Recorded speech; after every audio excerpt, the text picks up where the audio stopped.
Find the derivative of g of x equals the cubed root of x plus the square root of x divided by the fifth root of x. Then evaluate g prime of 1. G of x here is the quotient, the division of two different functions. The cubed root of x plus the square root of x divided by the fifth root of x. One option is the quotient rule. Another option is to take the quotient directly if possible. And it is when you have a denominator that's alone, it's not added or subtracted with any other terms. We have that. Let's take the quotient directly by writing each of the terms in the numerator over that common denominator. Cubed root of x over the fifth root of x plus the square root of x over the fifth root of x. Now each of those radicals involving x can be written as a fractional exponent. That's going to be our next step. So g of x can be written as the numerator, cubed root of x to the first power, is x to the first power cubed root 1 over 3, over the fifth root of x to the first power, x to the first power fifth root, 1 over 5, plus the square root of x to the first power over the square root 2, and the denominator is the fifth root of x to the first power, x to the 1 over 5.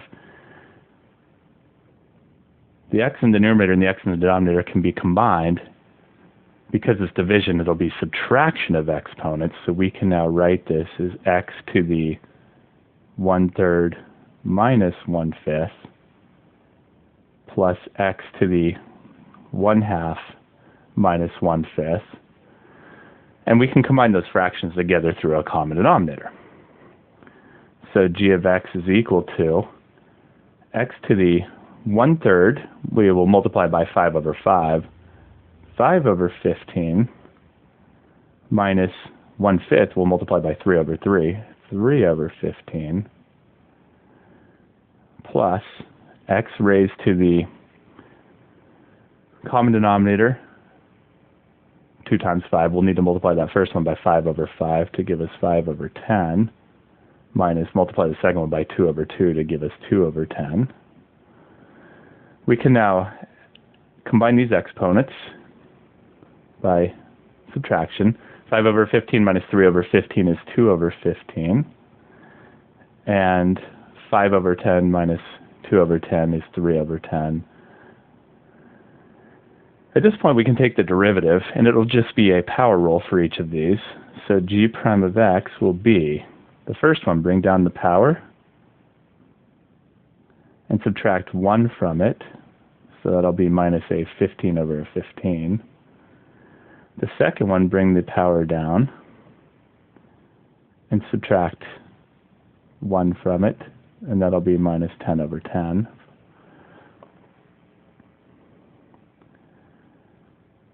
Which can now be written as 2 over 15 x to the negative 13 over 15.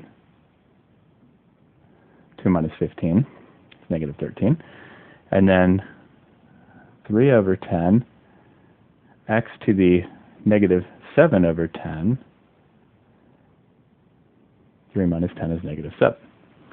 Since both those are negative exponents, they can be moved to their respective denominators and written as a positive exponent. So another way to write this is 2 over 15 times, it'll move to the denominator with the 15, x to the positive 13 over 15. And then we have plus 3 over 10, x to the positive 7 over 10. There's our derivative. The next thing is to evaluate g prime of 1. That means to plug a 1 in for each x. So g prime of 1 will be 2 divided by 15 times 1 to the 13 over 15 plus 3 over 10 times 1 to the 7 over 10.